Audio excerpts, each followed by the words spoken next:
فبأي آلاء ربكما تكذبان.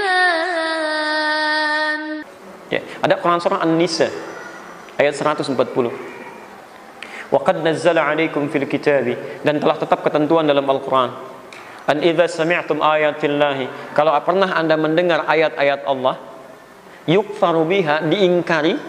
Ya, awas, kalau Anda misalnya dengar orang ceramah, kan? Orang menyampaikan sesuatu, tiba-tiba bertentangan dengan ayat Allah, hukumnya beda. Wa yustahza'u biha, atau minimal mengolok-ngolok. Ya, misal ada orang Islam nih mengaku muslim menyampaikan, oh jangan mau dibodohin misalnya kan, dengan surat Al-Kafirun misalnya kan, ayat 1 misal kan. Orang Islam yang menyampaikan tuh. Ya, dia merasa muslim, punya tafsiran sendiri, mengolok-ngolok ayat Quran, memalingkan pada sesuatu yang berbeda. Ya. Misal kami pernah dapat telepon dari salah seorang ulama ya di Indonesia Jumat yang lalu. Ya, beliau meminta supaya kami memberikan tanggapan atas perbedaan penafsiran Al-Maidah gitu kan. Ada beberapa tokoh tiba-tiba menyampaikan Al-Maidah 51 begini. Demi Allah saya katakan ya, para pakar tafsir, mufassir kita itu dari yang klasik sampai yang kontemporer, kami keluarkan kitab-kitabnya, kami baca satu-satu itu. Dari mulai Ibnu Katsir itu kan, ada kemudian Al-Alusi dengan Ruhul Ma'ani, ada kemudian kitab-kitab yang lain Mafatihul Ghaibnya Ar-Razi, ada kemudian bahkan Jami'ul Ahkam Al-Qurtubi, sampai yang kontemporer ada yang Sya'rawi, As-Sa'di, Al-Maraghi. Itu semua pakar tafsir yang hafal Quran dengan 14 riwayatnya. Di 7 riwayat mutawatir, 3 riwayat masyhur, 4 riwayat syadznya. Mereka hafal hadisnya, mereka paham ilmu bahasa Arabnya. Semuanya tidak ada beda, semuanya sama. Tidak ada yang beda, semuanya sama. Bahkan Ibnu Katsir itu sampai mengeluarkan asbabun nuzulnya, kenapa ayat ini turun. Ya. Sampai diberikan contoh bagaimana Umar pernah memecat seorang pejabat yang non muslim yang diangkat oleh Abu Musa al-Asy'ari. Di Abu Musa al-Asy'ari mengangkat pejabat di wilayah Basrah, kan? Non muslim, kata Umar bagus nih kerjanya. Ketika dilaporkan, Umar belum tahu kalau dia non muslim. Panggil ke Madinah. Kata Abu Musa al-Asy'ari, dia belum bisa masuk ke sini. Kenapa? Apa karena junub? Bukan. Karena dia misalnya non muslim. Saya sebutkan kalimat non muslim saja ya. Baik. Dia non muslim. Langsung dipukul pahanya oleh Umar. Apa kamu tidak tahu dengan ketentuan Allah? Dibacakanlah Quran surah Al-Maidah ayat 51 itu. Ini Umar itu lebih dekat dengan Nabi, paham ayat Quran, lebih mengerti tentang kedudukan hukum. Anda bukan sahabat, surganya belum jelas, tidak dekat dengan Nabi, amalan berantakan, hisab menegangkan, bisa beda dengan Umar. Dan semua ahli tafsir itu sama semua pandangannya, nggak ada yang beda. Tiba-tiba kalau muncul orang, entah dari mana belajarnya, hafal Quran juga enggak, hadis juga enggak tahu, bahasa Arab belepotan, bahasa terjemahan pakai bahasa Inggris, Masya Allah. Ya, lalu tiba-tiba Anda menafsirkan Quran, Anda siapa gitu kan? Nah kata Quran, kalau ada orang seperti ini, tapi hebatnya Masya Allah, fala taqudu mahum. Quran tidak mengatakan cela dia, tidak. Kita nggak usah mencela. Awas, hati-hati, di Quran itu nggak ada ajaran untuk mencela orang, menyakiti orang lain dengan lisan, tidak. Ya.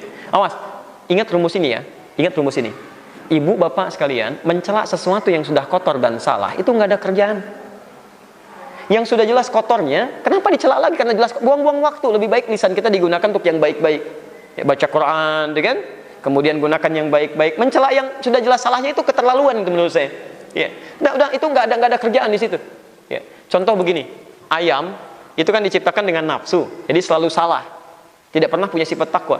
Jadi kalau hewan ayam berbuat salah, ibu bapak jangan celah, itu nggak ada kerjaan. Ya. Anda nyapu lantai, dipel sampai bersih bening, tiba-tiba ayam lewat buang kotoran, Anda celah, dasar ayam, memang begitu. Anda nggak celah pun sudah begitu, gitu kan? Nah ini ada orang-orang yang lisannya kotor, yang pandangannya kotor, berbuat kekotoran. Kata Quran, jangan celah orang itu, buang-buang waktu. Fala taqudu mahum, cukup jangan dekati dia. Ya.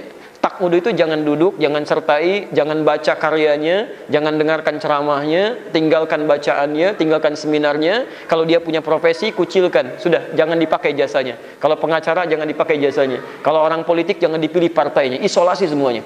Ya. Dan itu pun jalan Quran untuk memberikan hidayah, bukan ingin mengecilkan orang ini. Hatta yakhudu fi haditsin ghairi, sampai dia sadar karena ditinggalkan oleh umat, dia sadar, oh saya salah nih. Sebab orang ini kalau dikomentari biasanya itu lebih banyak kesombongannya dibandingkan dengan pengakuannya. Itu sudah fitrahnya. Quran surah kedua ayat 204 sampai dengan 207. Posisi paling kiri dari atas sampai tengah tuh. Bahkan di ayat 207-nya, wa idza qila lahu taqillaha. Kalau Anda ingatkan kamu salah loh, kamu keliru. Akhadathul izzah. Dia malah lebih sombong sampai nyundul ke langit tuh. Hati-hati, malah lebih sombong. Kamu siapa? Gini-gini dan itu poinnya. Ini daripada Anda buang-buang energi untuk mengingatkan orang seperti ini, lebih baik Anda doakan supaya dia dapat hidayah kebaikan-kebaikan, lu kucilkan dia sampai dia sadar. Selesai. Jelas ya? Nah, tapi poinnya mohon maaf, tolong jangan bayangkan yang macam-macam. Saya tidak bicara masalah politik ya, tidak bicara masalah persoalan tertentu. Saya cuma menyampaikan kaidah yang ada di Quran itu yang saya sampaikan. Jelas sampai sini?